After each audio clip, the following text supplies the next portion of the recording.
I'm the gig geezer in Wood Lane. And when I'm out there doing my gig hustle, I'm out there to make some money. I want to help you maximize your gig hustle.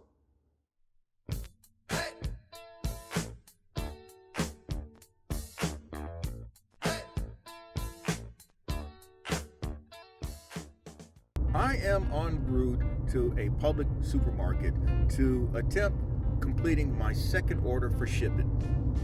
My first order was very disappointing, quite honestly.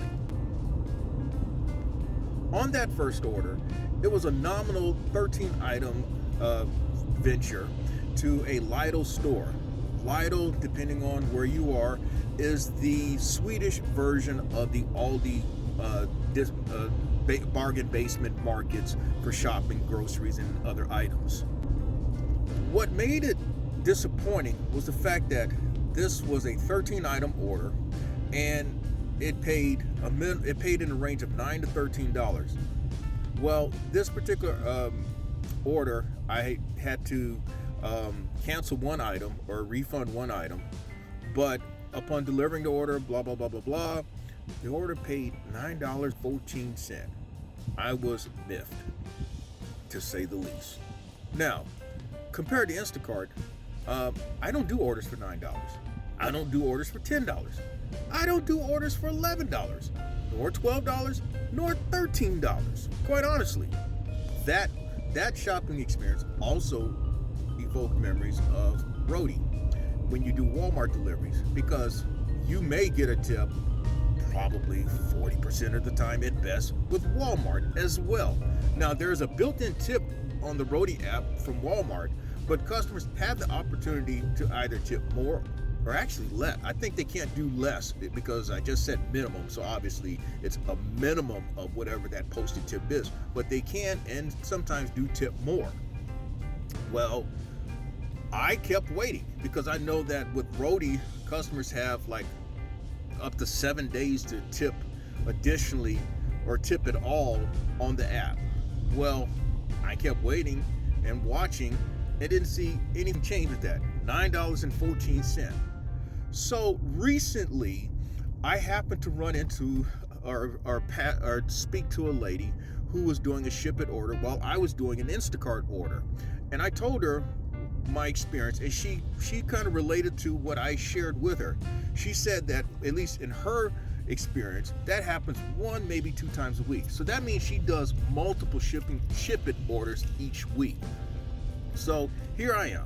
I am right down the road from this Public. And so this order has 19 items, and we're going to see what happens. I know that with Public, it's going to be a fairly fast experience because Public is a pretty decent laid out place. If you go on the Instacart app, you pretty much just go right according to the app. Aisle 1, 2, on down. And the same thing with Shipt.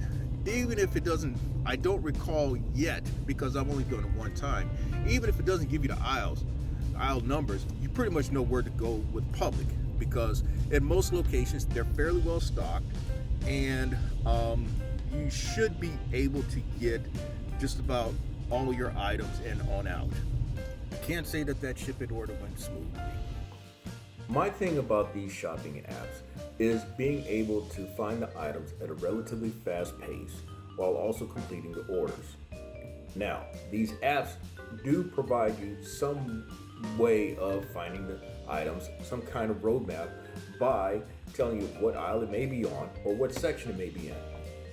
Instacart, at least for the most part, my experience with the stores that I pretty much do my shopping for money is going to be at Public, Kroger, Sam's, Costco. Those are the main places, and sometimes Aldi. Now, in my limited experience so far with Shipt, it'll also tell you what aisle it's on. At least that's what I saw with Lidl. But when I did Public today, maybe it was just me with the app. It only broke things down into segments like beverages, frozen items, meat and seafood, dairy, household essentials, and breads and bakery, and frozen items. I thought that this order would be a relative breeze. I mean, I was kind of getting through the aisles and all that stuff, thinking that I'd be done less than 10 minutes. But There were a couple of hiccups along the way. 10 minutes because usually I know where everything is and most things are stocked. Well, guess what? We get to the section for dairy products and the customer wanted a certain type of cream cheese. Didn't have it. And so the app says to contact customer. I tried contacting customer, no reply. So I kept on. Then we get to this product, Daya, I guess veggie pizza. When I found out it was a pizza, I'm looking for like entree dishes, and I went through that section 3 times before I realized that, hey, it said pizza. That looks like pizza. So maybe I need to go over to the pizza section and get that item, which I did. And so I was able to complete the order and get on out of here. The other hiccup that I experienced was when it came to scanning the produce, in particular a green pepper. Now, it took me a while to finagle my way through the app, but I was able to mark it as selected. Now, this also may be required with Instacart. The quickest way around that with Instacart is to simply take a picture of the produce. Here's something that can help you maximize your hustle. Taking a picture of the produce may actually be appreciated by your customer. I've had the experience of taking pictures of the produce, and upon their approval of that item selected, actually led to a positive review in that shopping experience, and in a couple of situations, an increased amount in the tips. It'll be interesting whether it would be the old saying, fool me once, shame on you, fool me twice, shame on me. Hopefully it won't be shame on me this time around. So, a quick perusal of this order. It paid a minimum of $11.68. I did not take a screenshot of the initial order, my mistake. But if I saw correctly, it was paying between $11 and $13 at a minimum. I'm hoping that it's going to pay more than $11 to $13. Again, it says that this is paying before tips $11.68. Again, we'll see. All right, now I decided on the fly to do a comparison in my experience of Shipt and Instacart. Now, I've been doing Instacart orders for over a year and a half now. I have completed several hundred orders for Instacart, and I've only completed now 2 orders for Shipt. But I still want to put my take out there of both orders. Now, the Instacart order that I accepted is for 9 items, 16 total. It is paying $17.18.